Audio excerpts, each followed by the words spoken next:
The Heavenly Food by Ginzberg.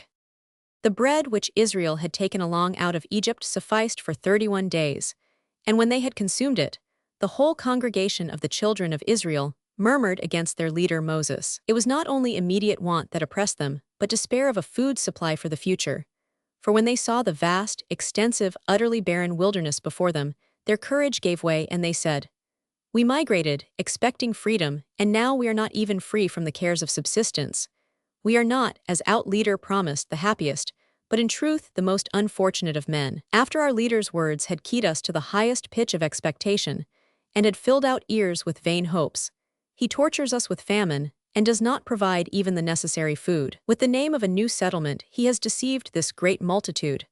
After he had succeeded in leading us from a well-known to an uninhabited land, he now plans to send us to the underworld, the last road of life. 89. Would to God we had died by the hand of the Lord during the 3 days of darkness in the land of Egypt when we sat by the flesh pots, and when we did eat bread to the full. In their exasperation they spoke untruths, for in reality they had suffered from want of food in Egypt too, as the Egyptians had not given them enough to eat. 90. In spite of the railings against him, Moses was not so much indignant about their words as about the fickleness of the people. After those many quite extraordinary experiences, they had no right to expect merely the natural and the probable, but should cheerfully have trusted him. For truly, in the sight of all, they had been shown the most tangible proofs of his reliability. When, on the other hand, Moses considered their distress, he forgave them, for he told himself that a multitude is by nature fickle, and allows itself to be easily influenced by impressions of the moment, which cast the past into oblivion and engender despair of the future. 91. God also forgave the unworthy conduct of Israel, and instead of being angry with them because they murmured against him, when it should have been their duty to pray to him, he was ready to grant them aid, saying to Moses, "They act according to their lights, and I will act according to mine. Not later than tomorrow morning manna will descend from heaven."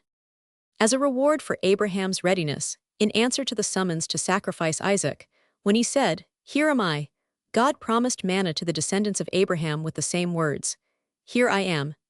In the same way, during their wanderings through the wilderness, God repaid the descendants of Abraham for what their ancestor had done by the angels who visited him. He himself had fetched bread for them, and likewise God himself caused bread to rain from heaven.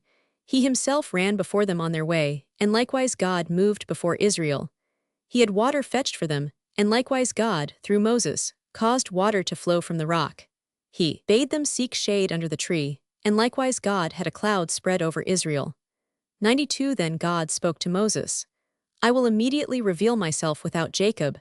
I will rain bread from my treasure in heaven for you, and the people shall go out and gather a certain rate every day." There were good reasons for not exceeding a day's ration in the daily downpour of manna. First, that they might be spared the need of carrying it on their wanderings. Secondly, that they might daily receive it hot. And lastly, that they might day by day depend upon God's aid, and in this way exercise themselves in faith. 93.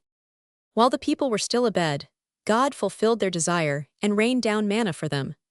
For this food had been created on the second day of creation, 94, and ground by the angels. It later descended for the wanderers in the wilderness. 95. The mills are stationed in the third heaven, where manna is constantly being ground for the future use of the pious. 96. For in the future world manna will be set before them. 97. Manna deserves its name, bread of the angels, not only because it is prepared by them, but because those who partake of it become equal to the angels in strength, and furthermore, like them, have no need of easing themselves, as manna is entirely dissolved in the body. Not until they sinned did they have to ease themselves like ordinary mortals. 98. Manna also showed its heavenly origin in the miraculous flavor it possessed. There was no need of cooking or baking it, nor did it require any other preparation, and still it contained the flavor of every conceivable dish. One had only to desire a certain dish, and no sooner had he thought of it than manna had the flavor of the dish desire. The same food had a different taste to everyone who partook of it, according to his age.